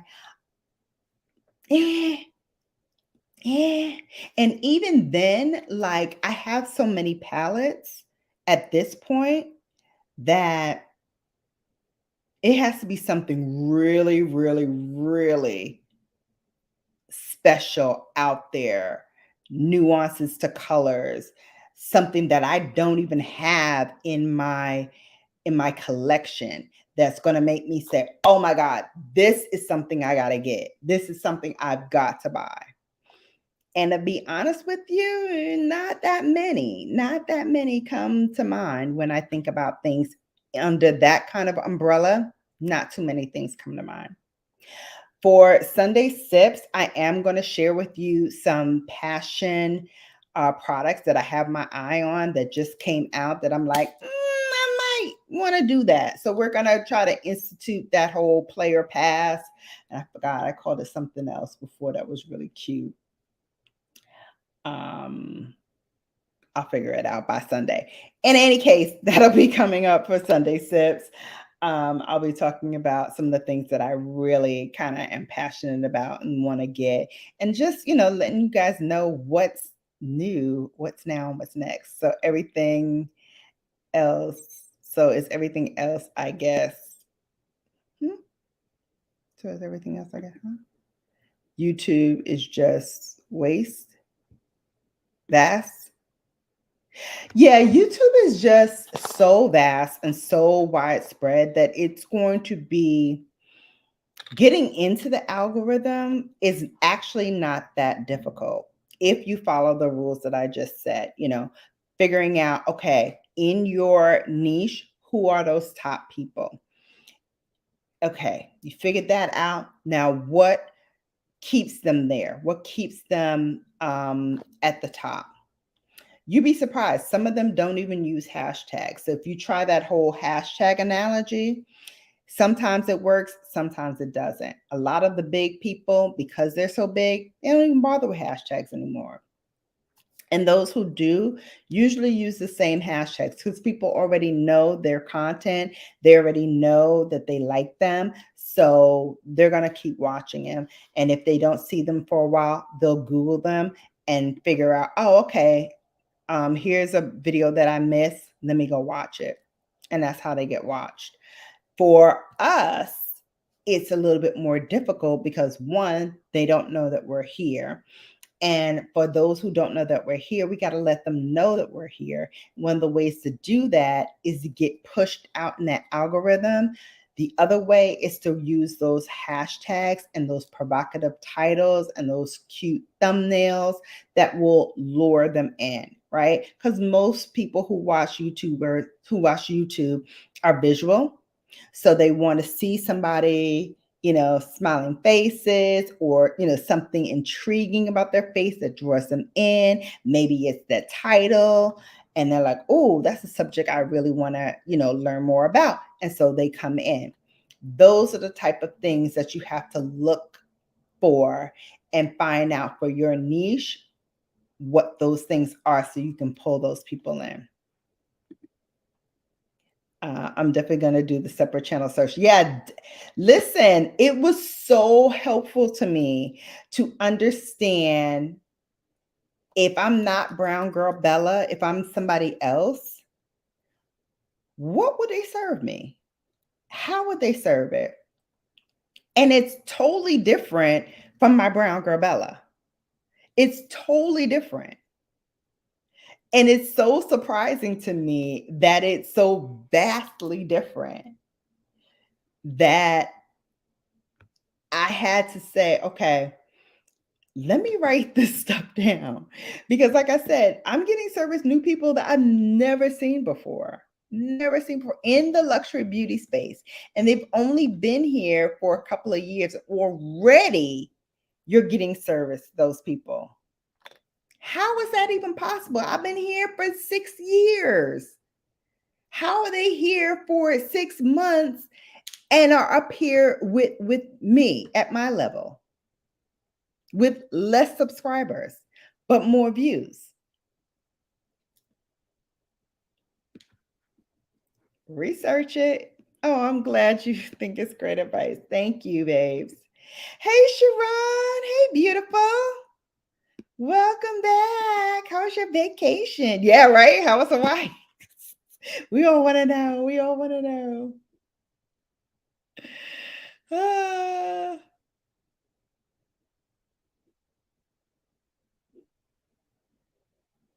Ah. Oh, good. Yeah, they don't use tags, just their branded hashtags. Absolutely. And still getting money. Oh, great. Oh, yay, yay, yay, yay. All right, so we're 2 hours in. You know, I don't like to hold you guys too long. Thank you for watching. Thank you for hanging out with me for this space and time.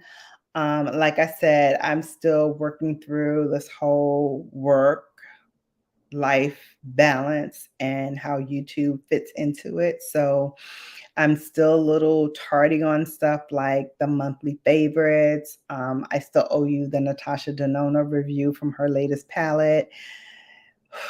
Bear with me, y'all. I'm gonna get it together.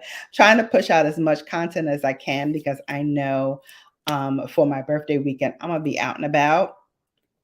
So want to make sure that I get you guys as much content as I can in anticipation for being out of pocket most of that week leading up to and after my B-Day. So that's it. Are you so excited? Yay! Aw, it's all good. Take your time. Thank you. I can't take too much time because we talked about being in the algorithm and not being in the algorithm when you can't put out your content as often as you can. All right. Here's the other thing I wanted to tell you. For people who are in my membership, big announcement tomorrow. It's going to be here's the thing. It's going to be a freebie Friday. And there's going to be something special from BrownGirlBella on Friday. Not this Friday, the following Friday before the weekend of my birthday. All right. So watch my community tab for freebie Fridays. They usually come around the 1:00 Eastern Standard Time.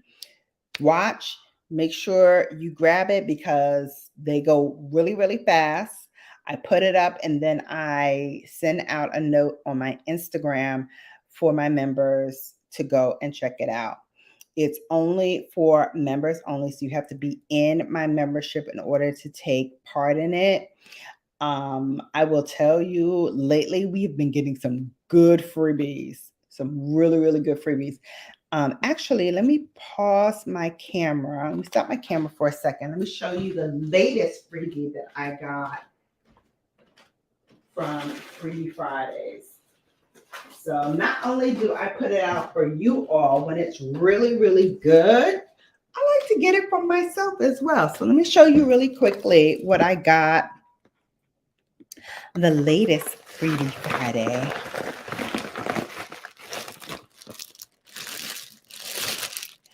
Full size. This is an exfoliation polish. And this is a premium brand. This is like dermatology office brands. Okay. Beautiful packaging. And you can put this on your face and your neck. and you can rinse it off. Oh my God, it smells so good. It smells like, when you go into those spas to get like a full treatment, it smells like that. Like when you walk in, those candles and stuff, it smells just like that. It smells so good.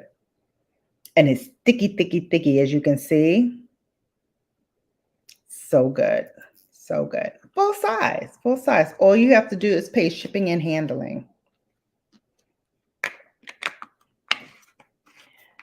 So that was what we got a couple of weeks ago. I got something else. I think it just hit my P.O. box yesterday. So I'm going to go pick it up tomorrow. And I also think that I got some PR from LYS because they had sent me a note saying that they sent me some stuff, but I haven't gotten it yet. And then they sent it to me again. I think I finally got it the second time. I don't know what's been going on with LYS's shipping, but in any case, hopefully I got it so I can share that with you as well. So I will be unboxing that, hopefully LYS, and there might be something else. I think there's 3 things that I have in my P.O. box. So definitely want to share those with you. I also am getting some birthday gifts in. So I want to share with you some of my birthday gifts that I got. But I'm going to do that either during my birthday on a quick live, because I'm going out the day of my birthday. It's on a Sunday. So I'm going out that Sunday as well. So I'm going to try to squeeze in a little quick live to share with you my birthday gifts, do an unboxing of my birthday gifts, and show you guys my makeup for my birthday and also my outfit and all that good stuff. Trying to do that. So that is not this weekend, next weekend. So that's what you have to look forward to. As always, I love you all for watching. Thank you so much. Tell a friend, tell a foe, so all you know, Brown Girl Bella is fun and she has a good time, and you will have a good time too here with me. And until next time, you have now been Bellafied. Take care, y'all. See you soon. Bye.